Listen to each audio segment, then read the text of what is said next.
ஆத்மான Kasami குரு கருணையில 2வது உபதேசம் வாங்கியிருக்கேன். ஒரு குருவுடைய வேலை என்னன்னா, ஒரு ஆன்மா உங்ககிட்ட வந்துருச்சுன்னா அந்த ஆன்மாவை என்ன பண்ண அடுத்த நிலைக்கு உங்களுக்கே தெரியாம உங்களுக்குள்ள வந்து அந்த மாற்றங்களை வந்து கொண்டு வந்துகிட்டே இருக்கும். இப்போ நான் வந்து என் குரு கிட்ட வந்து இளம் வயதுல வந்து நான் போகும்பொழுது இப்போ நிறைய கேள்வி கேட்போம். வாரத்துல 3 நாள் எப்போ சான்ஸ் கிடைக்குதுன்னா போய் உட்காந்துடுவேன். சான்ஸ் எனக்கு எப்போ கிடைக்குமான்னு வெயிட் பண்ணிட்டு இருக்கு. சதா அவர் பேச்சு, சதா வந்து அவருடைய நினைப்பு. அதனாலதான் வந்து பாத்தீங்கன்னா நான் வந்து என்னுடைய இந்த யூடியூப் சேனல்ல கூட வந்து ஒரு யூடியூப் சேனல்ல வந்து நான் போட்டுருப்பேன். தெளிவு குருமேனி காந்தல், தெளிவு குருநாமம் செப்பல். ஓகேங்களா? ஸோ இதுல வந்து இறை என்ற ஒரு பொருள் வந்து டைரக்டா உங்களுக்கு வந்துட்டு அந்த ஞானம் என்ற உங்க ஆன்ம முன்னேற்றத்திற்கான வழி கொடுக்கவும் முடியாது. இறை வரணும்னா ஒரே ஒரு வழிதான் இருக்கு நம்மளுக்கு. அந்த ஒரே ஒரு வழி என்னன்னா, இந்த ஆன்மீக பாதையில உங்களை கூட்டு வர்றதுக்கு குருவா தான் வருவார் இறைவன். ஓகேங்களா? எப்பயுமே வந்து ஒரு இறைவன் வந்து நேரடியா வந்து உங்களுக்கு வந்து சொல்ல மாட்டார். அப்படி இருக்கிறச்சு இந்த மாயா சக்திகள்னா என்னன்னா இந்த மாதிரி குணம், மாறுபட்ட குணங்கள் வந்து இந்த உலக வாழ்க்கையில அது வந்து உங்களுக்கு அந்த பிம்பத்தை காமிச்சு கொடுத்துக்கிட்டே இருக்கும். இப்போ நீங்க வந்து ஒரு தியேட்டர் போறீங்க, 3 மணி நேரம் படம், இல்லை இப்போ வந்து ரீசெண்டா ஒரு ஹிந்தி படம் வந்து துரேந்தர் என்னமோ படம் வந்தது. அது வந்து 4 மணி நேரமும் என்னமோ படம். நார்மலா உங்களை வந்து சும்மா ஒரு இடத்துல உங்க வீட்டுல வந்து ஒரு சேர்ல வந்து 1 மணி நேரம் உட்கார சொல்லுங்க, உங்களால உட்கார முடியும். ஏதாவது ஒன்று பண்ணணும். இல்ல அந்த இடத்துல வந்து என்னால உட்கார முடியலப்பா, என்னால உட்காரவே முடியாதுப்பா இந்த இடத்துல, நம்மளால உட்காரவே முடியாது. ஒண்ணும் இல்லை, தியானத்துல ஒரு 25 நிமிஷம் நீங்க உட்காருங்கன்னு சொன்னா உங்களால உட்கார முடியாது. உங்க உடம்பு வந்து ஒத்துழைக்காது. ஆனா அந்த 4 மணி நேரம் படத்துக்கு நீங்க போயிட்டு அசையாம, கண்ணு இப்படி கூட சிமிட்டாம, தலையை திருப்பாம, அப்படியே ஃபுல் ஃபோக்கஸ்டா அந்த படத்துல வந்து உட்காந்து பார்த்து அந்த கதை பாக்குறவங்க எல்லாம் என்ன சொல்றாங்கன்னா, என்ன சுத்தி நடக்கிற மாதிரி இருக்காது, அவ்வளோ வந்து க்ளோஸ் டு ஹார்ட் போயிடுது. சில படங்கள் பார்த்தோம்னா ரொம்ப அப்படியே நம்ம கதையை எடுத்த மாதிரியே இருக்கும், நம்மளுக்காகவே எடுத்த மாதிரி பார்த்தீங்கன்னா. ஸோ அந்த மாதிரி வந்து நிறைய பேர் ஃபீட்பேக் கொடுக்குறாங்க. ஏன் அப்போ வந்து அந்த பிம்பங்கள் எல்லாம் எப்படி வந்து அவ்வளோ க்ளோஸாக உங்களுக்கு போகுது, அவ்வளோ ரியலிஸ்டிக்காக இருக்கிறதுனால உங்களுக்கு அந்த மாதிரி டீப்பாக உள்ள போகுது. அந்த மாதிரி இந்த உலகத்தில் இருக்கிற எல்லா உங்களை சுற்றி நடக்கிறது அப்படியே உங்க மாயையில வந்து அந்த ஸ்கிரீன் முன்னாடி எப்படி நீங்க ஒரு 4 மணி நேரம் உட்காருறீங்களோ அந்த மாதிரி உங்களை உட்கார வச்சு. ஸோ இந்த குணங்கள் வந்து மாறிக்கிட்டே மாத்தி ஒரே குணம் காமிச்சா உங்களுக்கு போர் வச்சு.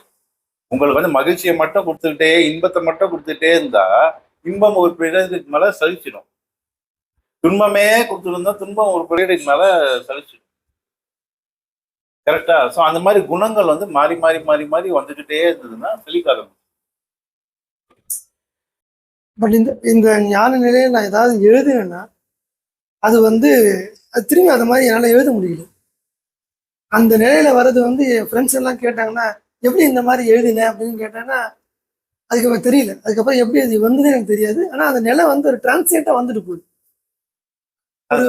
ஒரு ஐடியா வந்தா கூட ஒரு ப்ரப்போசல் எழுதுறேன்னா அந்த ஐடியா எப்படி வந்து எனக்கு தெரியாது. ஆனால் உட்காந்து நான் பூஜையோ ஏதாவது கொஞ்சம் ஆழ் மனசு தியானத்தில் இருந்தேன்னா அது பக்கம் வரக்கூடிய ஒரு ஞான நிலையில ஒரு ப்ரப்போசல் ஐடியா வருதுன்னா அந்த ஐடியா திரும்ப எனக்கு வரல. அது டிரான்ஸ்லேட்டாக தான் வந்துட்டு போற மாதிரி தான்.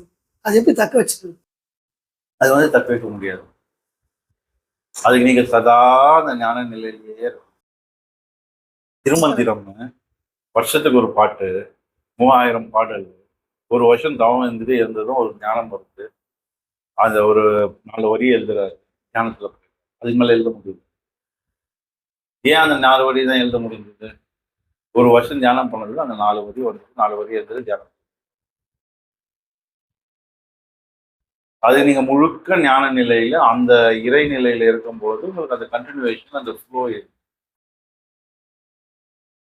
ஆனா அந்த ஃப்ளோ, அந்த கண்டினியூவேஷன், நீங்க ஒரு விஷயம் அந்த பண்ணும்போது அதுல இருக்க பர்ஃபெக்ஷனு நீங்க என்னதான் வந்து படிச்சு இருந்தாலும், நீங்க என்னதான் இருந்தாலும் அந்த வாட்டி எழுதுன அந்த ஞான நிலையில இருந்து எழுதுன அந்த பர்ஃபெக்ஷனு நார்மலா எதுலையுமே கிடைக்கவே கிடையாது. நீங்க நார்மலா எழுதி பாருங்க, அப்ப எழுதுனதுக்கும் இப்ப எழுதுனதுக்கும் நிறைய டிஃப்ரெண்ட். நானா அதை எழுதுனேன் அந்த மாதிரி அவ்வளோ டிஃப்ரென்சியேஷன். ஏன்னா உங்களோட சப்கான்சியஸ் மைண்டோடைய பவர். அதை தான் நம்ம வந்து என்ன சொல்றோம்னா, டெய்லி வந்து நம்ம இந்த ஞான பயிற்சி, தியான பயிற்சி சொல்லி கொடுத்து இதை டெய்லி பண்ணுங்க. பண்ணும்போது உங்க ஆன்ம முன்னேற்றம் இருக்கும். அப்போ உங்களால் அடிக்கடி அடிக்கடி அடிக்கடி அந்த சப்கான்ஷியஸ் மைண்ட் வந்து ஆக்டிவேட் பண்ண முடியும். அந்த நிலையில இருக்க முடியும். அந்த நிலையில இருந்தீங்கன்னா ஞான நிலை. அந்த நிலைக்கு போகிறது கஷ்டம். ஒரு வாட்டி நீங்க போய் போய் போய் போய் பழக்கம் பண்ணிட்டீங்கன்னா ஆட்டோமேட்டிக்கா உங்களுக்கு வந்து அது நினைக்கும் போதெல்லாம் அந்த சப்கான்ஷியஸ் மைண்ட்ல ஆக்டிவா இருந்து இதுக்கு தான் நான் வந்து என்னுடைய இதுக்கு முன்னாடி பேசின வீடியோவில் கூட ஒருத்தர் வந்து ஒரு 8 மணி நேரம் செய்கிற வேலையை இந்த விழிப்புணர்வோடு செய்யும் பொழுது, நம்ம கொடுத்த உபதேசம் பயிற்சி பண்ணி பண்ணும்போது, அந்த 8 மணி நேரம் செய்கிற வேலையை ஈஸியாக வந்து ஒரு 3 மணி நேரத்தில் செஞ்சு முடிச்சு. என் குரு ஐசிஎஃப்ல வேலை பண்ணாரு. ஐசிஎஃப்ல வேலை பண்ணும்போது வந்து பெரிய பெரிய பிளான் இருக்கும். அது கோச் இல்லையா, அந்த ட்ரெயின் கோச் எல்லாம் ரெடி பண்றது. இவர் வந்து CO2 வெல்டிங்ல இருந்தாரு. அதாவது ராவர் ஷீட்ஸ் இருக்கும், அது எல்லாத்தையும் செட் பண்ணணும். பெரிய பெரிய பிளான் இருக்கும். ஆனா இவர் ஸ்கூலுக்கே போனது இல்லை. மழை கூட ஒதுங்கின மனுஷன் இல்லை. இவர் படிப்பே தெரியாது, கொடுத்த தமிழ் படிக்க தெரியாது, ஆங்கிலம் படிக்க தெரியாது. அந்த மாதிரி படிக்க தெரியாது அவரு. அவ்வளோ பெரிய டிராயிங் பிரிண்ட் இருக்குமா, ஓகே, ஒவ்வொரு ஃப்ரேம் ஒவ்வொரு பிரிண்ட். அந்த பிரிண்டை எடுத்துக்கிட்டு இவர் என்ன பண்ணுவார், வீட்டுக்கு வந்துடுவாங்க. ஒண்ணுமே பண்ண மாட்டாங்க, பிரிண்டை வச்சுட்டு கம்முன்னு உட்காந்து பாடம் பண்ணுவாங்க. கம்முன்னு உட்காந்து பாடம் பண்ணிட்டு எழுந்துட்டு மறுபடியும் அந்த பிரிண்டை பார்ப்பாராம். பார்த்துட்டு நேராக வேலைக்கு வருவாராம். மறுநாள் காத்தால வேலைக்கு வந்துட்டு இப்படி பண்ணி இப்படி பண்ணி இப்படி பண்ணி இப்படி பண்ணி இப்படி பண்ணி செட் ஆயிடும். படிச்சது இல்லை, என்ன பண்ணாரு, அதை வச்சாரு, பாடம் பண்ண, சப்கான்சியஸ் மைண்ட் ஆக்டிவேட் பண்ணாரு. அதை பார்த்தாரு, மறுபடியும் அவருக்கு ஏதோ ஒரு புரிதல் வந்தது. அதை வந்து போயிட்டு வந்து வேலையில் இம்ப்ளிமெண்ட் பண்ணாரு. அது வந்து பண்ணவே முடியாத பெரிய பெரிய இன்ஜினியர்ஸ் பயங்கரமா படிச்சவங்க எல்லாமே 4-5 நாள் ஆகும் அந்த பிரிண்டை படிக்கிறதுக்கு, புரிஞ்சுக்கிறதுக்கு. இவர் 1 நாள் 2 நாள்ல மொத்த வேலையை முடிச்சுட்டு கம்முன்னு உட்காந்துடுவாங்க. அந்த மாதிரி நம்ம சப்கான்சியஸ் மைண்ட் வந்து பயங்கரமா ஆக்டிவேட் ஆகும். அது மாதிரி ஆக்டிவேட் ஆகும்பொழுது நம்ம வந்து சில விஷயங்கள் நம்ம பண்ணுவோம். அதோடைய ரிசல்ட் வந்து எக்ஸ்ட்ரீம் எண்ட்ல இருக்கும்.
குருவுக்கு சமர்ப்பணம்.